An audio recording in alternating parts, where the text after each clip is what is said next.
Caros irmãos e irmãs em Cristo Jesus, o terceiro domingo do Advento marca o domingo da alegria. Já neste domingo a igreja depõe o roxo e já se veste de forma rósea para recordar esta variação de uma mesma cor. Uma cor de luto e penitência que o roxo encontra em si também a beleza e a alegria escondida do róseo. Por isso, neste domingo, a palavra de Deus nos recorda das mesmas coisas que no domingo passado.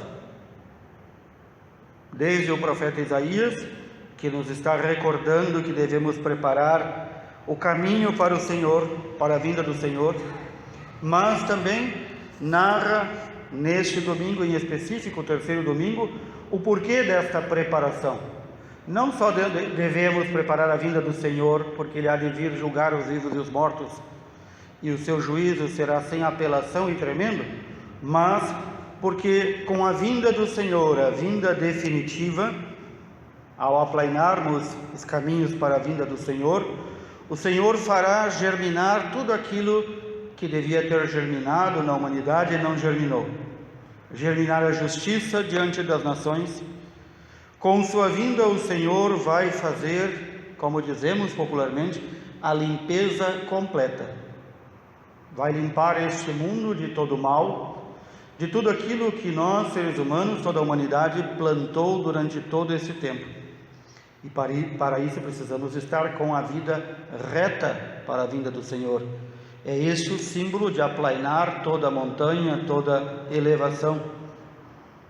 Quando o profeta Isaías diz, aplainai o caminho para o Senhor, não está falando que nós devemos comprar ou contratar retroescavadeiras para derrubar as montanhas. Está falando que na nossa vida, tudo aquilo que se sobreeleva, podemos ter esse cuidado. Tudo aquilo que na nossa vida sobreeleva, não está bem. Aqui não se falam dos dons, das graças, dos talentos que cada um tem, porque isso vem de Deus. Aqui se falam daquelas particularidades de cada um de nós em nossas vidas. Quantas vezes nós somos difíceis de engolir para os outros? Quantas vezes nós somos os teimosos que têm a opinião que quer ser a última? Tudo isso se sobreeleva na nossa vida. Quantas vezes nós somos aqueles que nos escondemos, construímos uma montanha para nos esconder, para não servir o próximo? A nossa acomodação, a nossa preguiça, tudo isso vai criando montanhas na nossa vida. Não são depressões, são montanhas. Também a nossa falta de justiça, o nosso senso de justiça humano, que é tantas vezes distante do sentido de justiça que Deus nos pede, de tratar a todos de forma igual, de dar, se necessário, a nossa vida pelo outro, de perdoar o inimigo, de apoiar e tentar esclarecer aquele irmão que erra e não deixar que na vida dele o erro também seja uma montanha.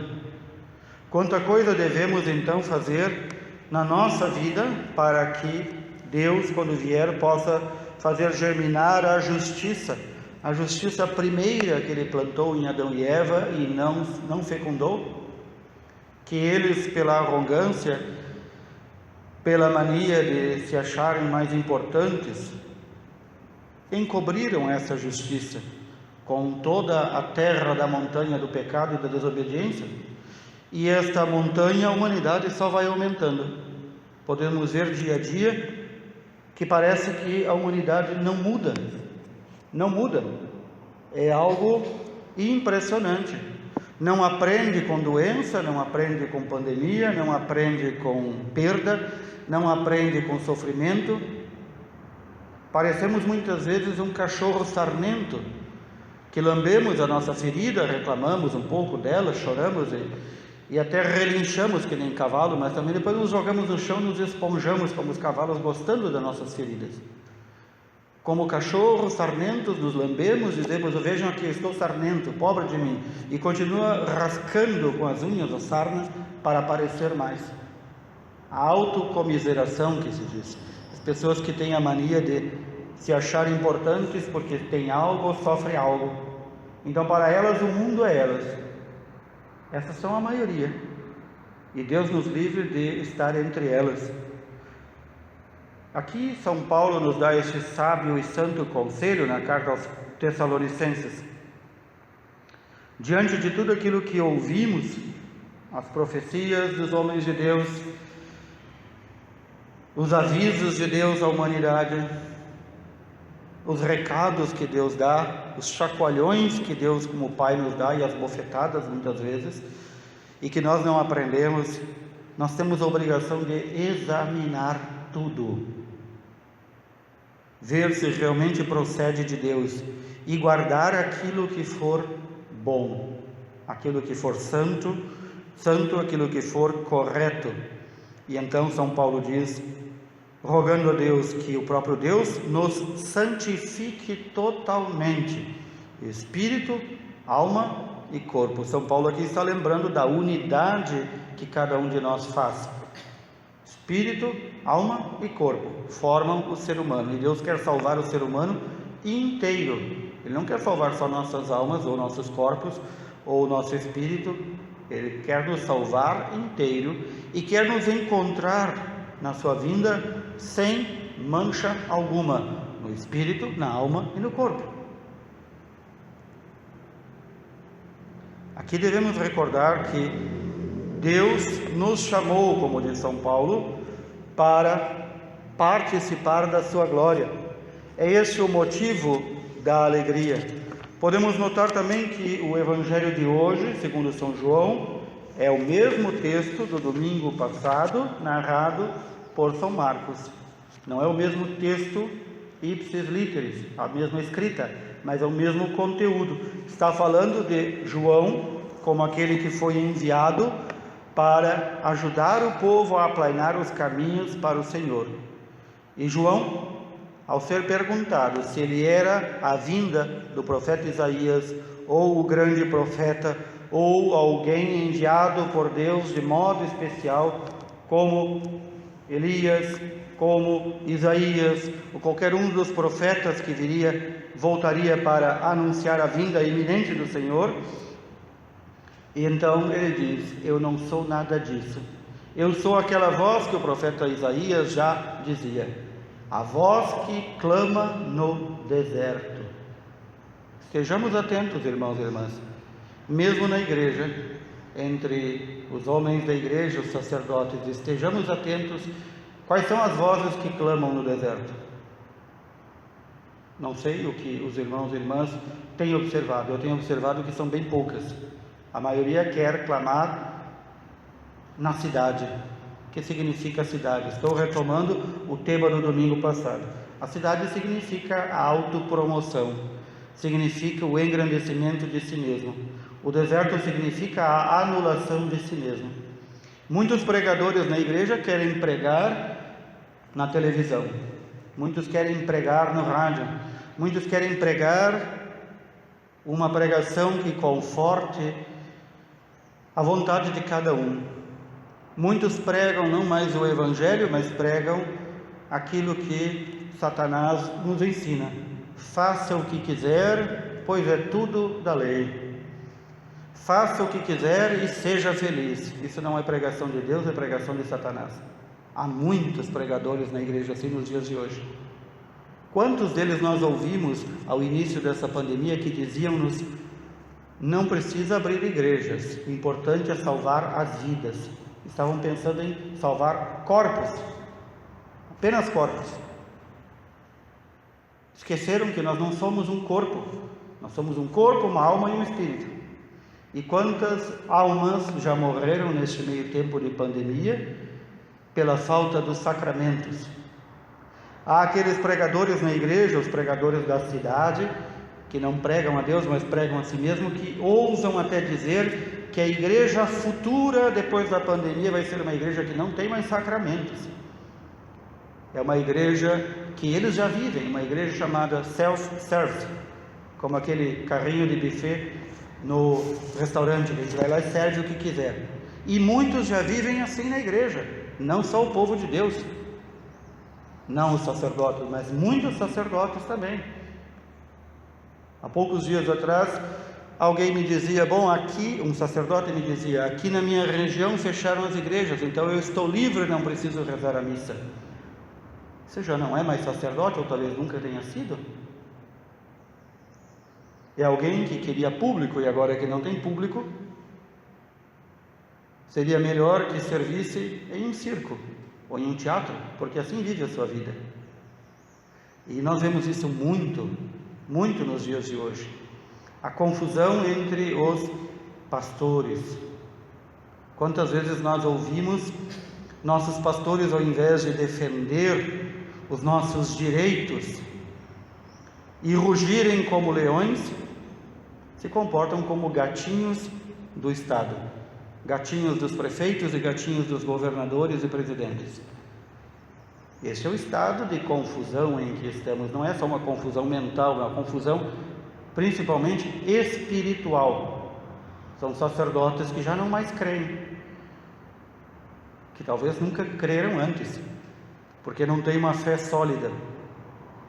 E então, estes sacerdotes também viviam assim no tempo de Jesus.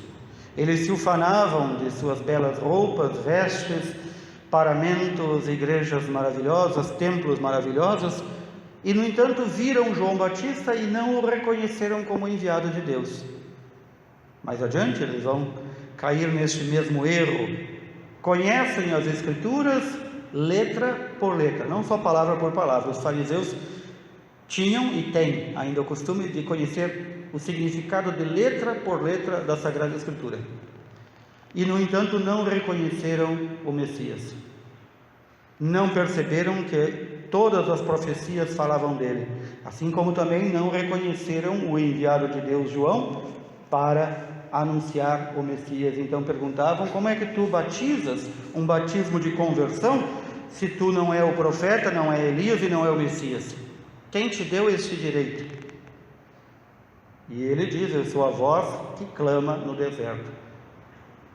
Eu sou tão importante, diz João, eu sou tão importante, que eu não sou digno de desamarrar as sandálias daquele a quem eu estou proclamando que vem. Cuidemos disso na nossa vida. Quantos pregadores na igreja, sacerdotes e não sacerdotes, se acham mais importantes que o próprio Cristo? João, o maior de todos os nascidos de mulher, segundo nosso Senhor Jesus Cristo, João dizia de si mesmo, eu não sou digno de desamarrar as sandálias dele. Desamarrar as sandálias de alguém e lavar os pés era trabalho do mais baixo e mais reles escravo. E João dizia, eu não sou digno disso.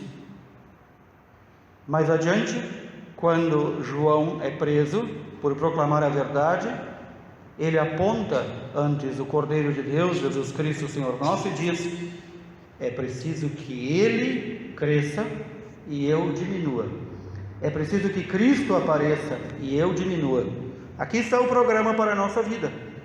Esta é a forma de planificarmos, terraplanarmos toda a nossa vida. É importante que Cristo resplandeça em mim, não eu. Que os outros que não creem e os outros que creem com uma fé insegura possam ver em mim, em cada um de nós aqui, Cristo e não mais eu. Este é o programa para a nossa vida. E este é o programa que nós somos chamados a viver até o último dia da nossa vida aqui na terra. Até que o Senhor venha sobre nós no último dia da nossa vida, para que Ele possa dizer, este servo me representou bem, este servo desapareceu para que eu aparecesse, este servo me proclamou, este servo me colocou em primeiro lugar. Nós ouvimos hoje como salmo o canto que nós chamamos do Magnífica, o canto que Nossa Senhora canta, que é uma oração muito mais antiga, que Nossa Senhora retoma. O amor do Senhor permanece de geração em geração, a todos que o respeitam. Nós nem sempre meditamos sobre isso. O amor do Senhor permanece de geração em geração. Não está falando da geração humana, está falando da geração da nossa família. Quando nós respeitamos o Senhor, quando nós reconhecemos que o Senhor está acima de todas as coisas, então a geração de nossos descendentes, até lá chega a proteção do Senhor. O Senhor arma a sua tenda, esta é uma linguagem eminentemente bíblica. O Senhor arma a sua tenda e vem morar conosco. Com quem? Com aqueles que o respeitam, com aqueles que procuram fazer-se pequenos, com aqueles que reconhecem que o Senhor eleva os que se fazem pequenos. Este domingo da alegria é o domingo já de nos prepararmos mais profundamente para o próximo domingo, o último domingo do Advento. A cada domingo do Advento nós podemos pensar: hoje o Senhor virá. E aí devemos examinar a nossa vida. Se hoje o Senhor vier sobre a minha vida, vier me pedir contas da minha vida, se hoje o Senhor me chamar para si, que tenho a apresentar? Que tipo de vida tenho apresentado ao Senhor? Este domingo da alegria é para nos recordar que mesmo no Advento, este período de preparação, é um momento também de nos alegrarmos, não só com aquela primeira vinda do Senhor, mas porque o Senhor é fiel à sua promessa e voltará, virá novamente, e virá para retribuir também segundo nossas obras, segundo o modo como temos vivido. Isso é motivo de alegria. É por isso que a primeira oração da Santa Missa de hoje fala que o Senhor possa nos dar a conhecer as verdadeiras alegrias, que são do alto, não são as alegrias aqui da terra. São as alegrias do alto, são as verdadeiras. O estar com a consciência tranquila diante do Senhor, o procurar viver segundo a sua lei e o seu amor, tudo isso é alegria verdadeira, que ninguém nos tira e ninguém nos rouba, diferente das alegrias passageiras aqui na terra. Este Senhor, que é fiel à sua palavra, quer nos dar a alegria verdadeira e definitiva, a qual nós chamamos vida eterna. Imaginemos agora, neste instante, qual foi a maior alegria que eu tive até hoje na minha vida. Esta alegria, multipliquem ao infinito, infinitamente mais bela, infinitamente mais poderosa e mais plena. Multipliquemos esta fugaz e passageira alegria que tivemos um dia, por toda a eternidade. Isto é a vida eterna. Tolo é quem não quiser receber a vida eterna. Preparemos, irmãos e irmãs, os caminhos para o Senhor, a partir da nossa vida. Que o Senhor nos mantenha neste santo propósito. Louvado seja nosso Senhor Jesus Cristo.